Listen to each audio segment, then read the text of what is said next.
नमस्कार दोस्तों, मैं विकास। आप सभी कैसे हो? चलिए तो आज हम लोग टैली का बेसिक नॉलेज आज और जान लेते हैं। कल से हम लोग टैली में सवाल करना स्टार्ट कर देंगे। तो बस आप लोगों से एक ही रिक्वेस्ट है, अगर आप हमारे चैनल में नए हों तो प्लीज़ हमारे चैनल को सब्सक्राइब लाइक ज़रूर करें, जिससे कि आने वाली वीडियो की नोटिफिकेशन आपके पास पहुंच सके। चलिए तो स्टार्ट करते हैं बेसिक नॉलेज आज का। कैपिटल अकाउंट क्या है?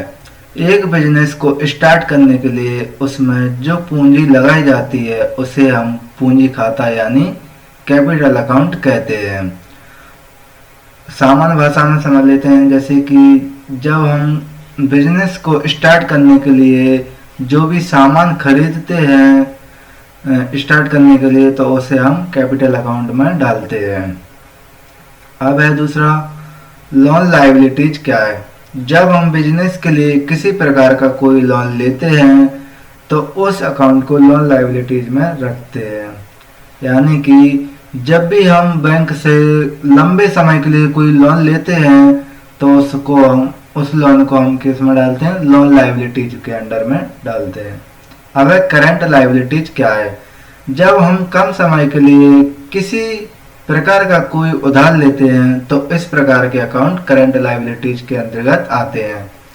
जैसे कि मान लेते हैं हम किसी व्यक्ति से कुछ समय के लिए 2-3 दिन के लिए उधार पैसा लेते हैं और 2-3 दिन बाद रिटर्न कर देते हैं, तो उस एंट्री को हम करंट लायबिलिटीज के अंडर डालेंगे।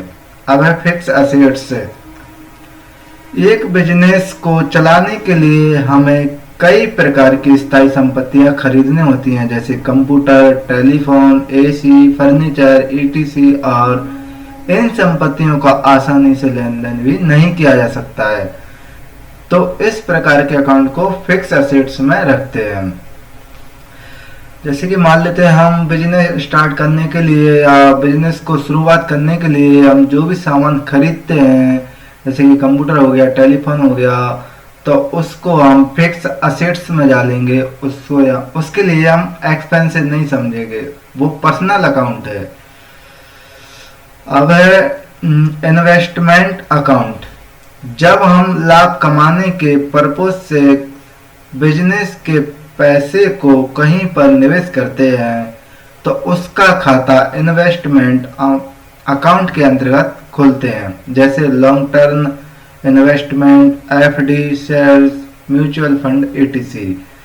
सामान्य भाषा में समझते हैं, जैसे कि जब भी हम बिजनेस से कोई लाभ कमाते हैं तो हम लोग क्या करते हैं, एफडी वगैरह कर लेते हैं, जैसे कि 10,000 दिए तो कुछ परसेंट के हिसाब से हमारे लिए पैसा मिले। अब है करेंट असेट। ऐसी संपत्तियां जिनका लेन देन आसानी से किया जा सके, उन्हें हम करंट असेट में रखते हैं। अब है मिसलेनियस एक्सपेंसेस असेट्स। यह कई प्रकार के खर्चे होते हैं जो बिजनेस के प्रारंभ में अतिरिक्त व्यय के रूप में किए जाते हैं। जैसे कि मान लेते हैं कंपनी के लोगो वगैरह, कॉपीराइट्स वगैरह होते हैं, उनमें जो भी खर्चे होते हैं वो सब मिसलेनियस एक्सपेंसेस के अंतर्गत आते हैं। अब सस्पेंसेस अकाउंट क्या है?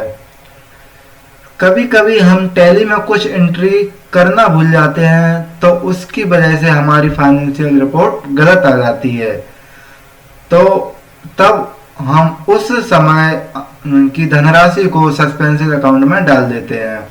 सामान्य भाषा में समझते हैं, जैसे कि मान लीजिए हमने कुछ सामान खरीदा और जब हम लोग टैली में चढ़ाने के लिए बैठते हैं तो हम सामान भूल जाते हैं कि क्या सामान खरीदा है, तो उस सामान के लिए हम सस्पेंसेस में डाल देते हैं, जिससे कि बाद में याद आने पर उसे चेंज कर सकें यानी ठीक कर सकें। अब ब्रांच डिवीजन क्या है? मेन कंपनी के द्वारा बनाए गए अपने ब्रांच के खाते ब्रांच डिवीजन ग्रुप में रखे जाते हैं। अब सेल्स अकाउंट। सेल्स अकाउंट क्या है? जब हम किसी गुड्स और सर्विस को सेल करते हैं तो उसके खाते सेल्स अकाउंट में रखते हैं।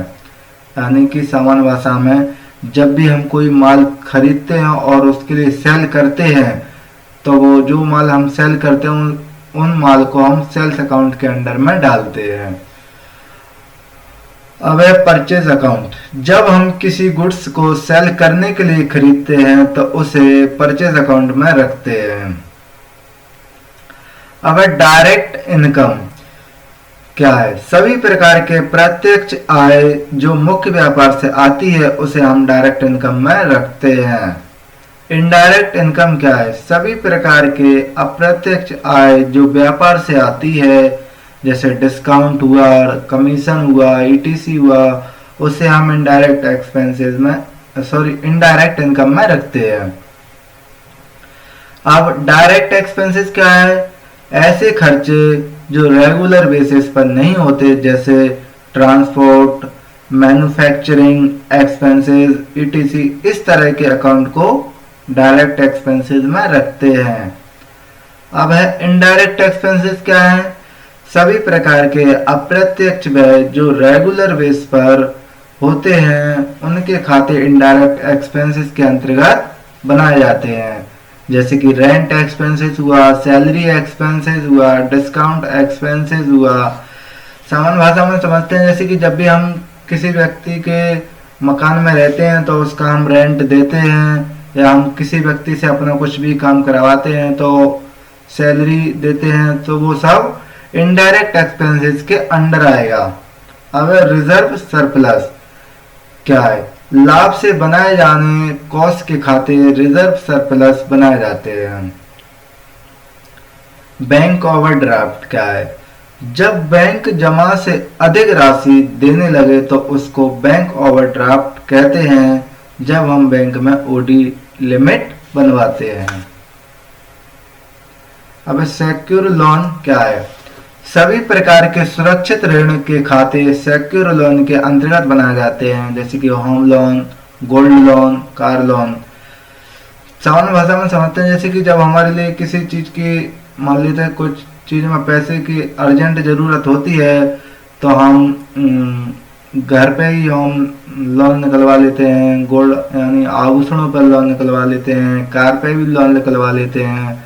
तो ऐसे लोन को हम क्या कहते हैं? Secure loans. अब अनसेक्योर लोन्स क्या है?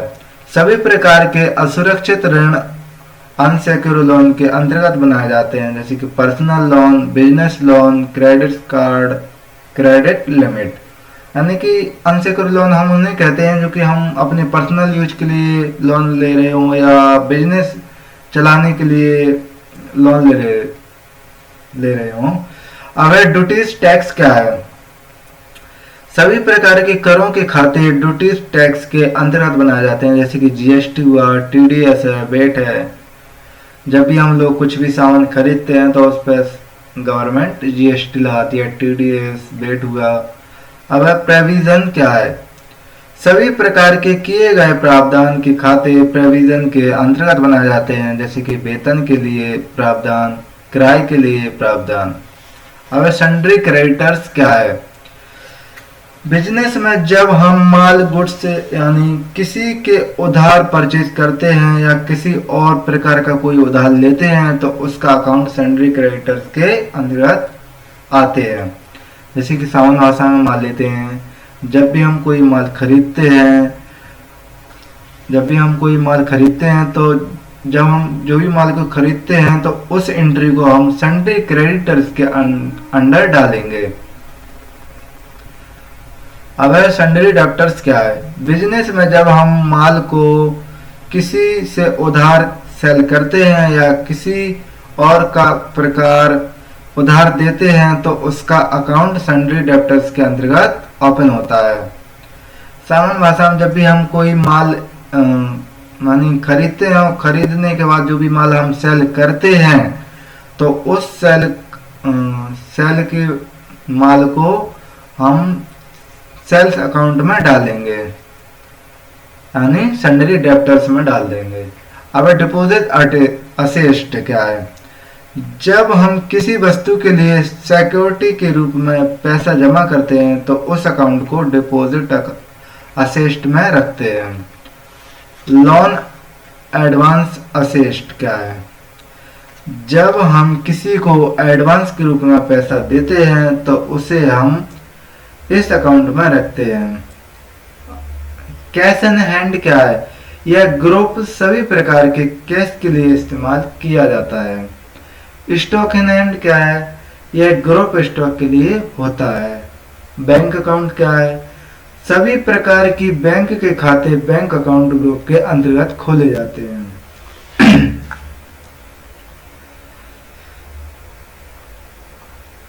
थोड़ा और आगे बढ़ते हैं। अब पढ़ते हैं वाउचर क्या है। पहला वाउचर है कॉन्ट्रा वाउचर, यानी जो भी हम बैंक से पैसा निकालते हैं या जमा करते हैं, बैंक से जो भी लेन देन होता है उस एंट्री को हम कॉन्ट्रा वाउचर में डालेंगे। अब है पेमेंट वाउचर। जब हम किसी प्रकार का कोई भुगतान करते हैं, चाहे वो कैश में हो करें या चेक के द्वारा करें, उस एंट्री को हम पेमेंट वाउचर में करते हैं। जैसे कि सामान्य भाषा में मान लीजिए हमने किसी व्यक्ति से अपना बिजनेस का कोई भी काम करवाया या टैक्सी का भाड़ा है, तो उसके लिए हम पेमेंट करेंगे तो F5 में पेमेंट वाउचर के अंडर आएगा। अब रिसिप्ट वाउचर क्या है? जब हमें कैश में या फिर चेक के द्वारा पैसा प्राप्त होता है तो उस एंट्री को रिसिप्ट वाउचर में करते हैं। यानी कि जैसे कि मान लीजिए हमने कुछ भी माल बेचा, बिक्री किया, तो उसका हम पैसा F6 में डालेंगे, यानी रिसिप्ट करेंगे F6 में। अब जनरल वाउचर, इस वाउचर का इस्तेमाल हम कई प्रकार की एंट्री को करने के लिए करते हैं। जैसे जब हम उधार देते हैं या लेते हैं, यानी सन्ड्री क्रेडिटर्स और debtors, provision, adjustment entry ETC के अंडर, यानी जनरल वाउचर में हम बहुत सारी एंट्रियां कर सकते हैं। अब है परचेज वाउचर। जब हम किसी गुड्स को सेल करने के लिए परचेज करते हैं तब हम उस एंट्री को परचेज वाउचर में करते हैं। यानी कि जब हम जो भी यानी हम चीज खरीदते हैं तो उस एंट्री को हम परचेज वाउचर में डालते हैं। अब है सेल्स वाउचर। जब हम किसी गुड्स या सर्विस को सेल करते हैं तो उस एंट्री को सेल वाउचर में करते हैं। यानी जो भी माल हमने सेल किया, तो जो माल हमने सेल किया उस एंट्री को सेल वाउचर में डालेंगे F8 में। अब डेबिट नोट। आमतौर पर इस वाउचर का इस्तेमाल परचेज रिटर्न एंट्री के लिए करते हैं, यानी जब हम खरीदे हुए माल को किसी कारण से वापस करते हैं। जैसे कि सामान्य भाषा में मान लेते हैं कि डेबिट नोट क्या है। जब मान लेते हैं जैसे कि हमने कुछ भी सामान खरीदा और उस समय हमने ध्यान नहीं दिया कि ये सामान खराब है, बाद में हमने देखा कि ये सामान खराब है, तो उस सामान को हम जब वापस करते हैं, जब हम रिटर्न करते हैं, तो उस एंट्री को हम डेबिट नोट में डालते हैं। अब क्रेडिट नोट क्या है? जब बिका हुआ माल किसी कारण से वापस आता है तो उसकी एंट्री क्रेडिट नोट वाउचर पर करते हैं। आसान भाषा में समझते हैं, जैसे कि जब हमने कोई भी माल सेल किया और किसी व्यक्ति के मान लीजिए कोई व्यक्ति को कुछ चीज पसंद नहीं आई, यानी कुछ टूटी फूटी निकली, तो वो अपने लिए चीज रिटर्न करेगा या वापस करेगा, तो उस एंट्री को हम क्रेडिट नोट के अंडर डालेंगे। अब स्टॉक जर्नल क्या है? जब गुड्स को एक गोडाउन से दूसरे गोडाउन में ट्रांसफर करते हैं तो उस एंट्री को स्टॉक जर्नल वाउचर में करते हैं। सामान्य भाषा में समझते हैं, जैसे कि मान लीजिए हमारा कुछ सामान है एक स्टॉक में पड़ा हुआ है और जैसे कि हम दूसरे स्टॉक यानी दूसरी जगह ट्रांसफर करना चाहते हैं, तो उस एंट्री को हम जर्नल वाउचर में करेंगे। अब मेमोरेंडम क्या है? अगर हमें किसी एंट्री को किसी भी कारण से रखने की आवश्यकता है तो उस एंट्री को हम इस वाउचर में रखते हैं। अब परचेज ऑर्डर। जब हमें कुछ गुड्स परचेज करने के लिए आइटम की लिस्ट देनी होती है तो हम उस एंट्री को परचेज ऑर्डर वाउचर में पास करते हैं और उसका प्रिंट निकालकर लिस्ट भेज देते हैं। अब सेल्स ऑर्डर क्या है? जब हमारे लिए कोई भी गुड्स परचेज करने के लिए कोई ऑर्डर आता है तो हम बाय एंट्री को सेल्स ऑर्डर एंट्री में डालते हैं। अब डिलीवरी नोट क्या है? सेल्स ऑर्डर लेने के बाद जब हमें गुड्स कस्टमर को डिलीवरी करना होता है तब हम इस वाउचर को इस्तेमाल करते हैं। यानी कि जब हम डिलीवर करते हैं तो इस एंट्री को हम डिलीवरी नोट में डालते हैं। अब रिवर्सिंग जर्नल क्या है? अगर हम कोई ऐसी एंट्री करना चाहते हैं जिसका इफेक्ट सिर्फ उसी डेट में रहे, तो फिर उस डेट के बाद उस एंट्री का किसी रिपोर्ट पर कोई इफेक्ट ना हो, तो उस एंट्री को हम इसी वाउचर में रिपोर्ट दर्ज करेंगे, यानी रिवर्सिंग जर्नल वाउचर में डालेंगे। अब रिसिप्ट नोट क्या है?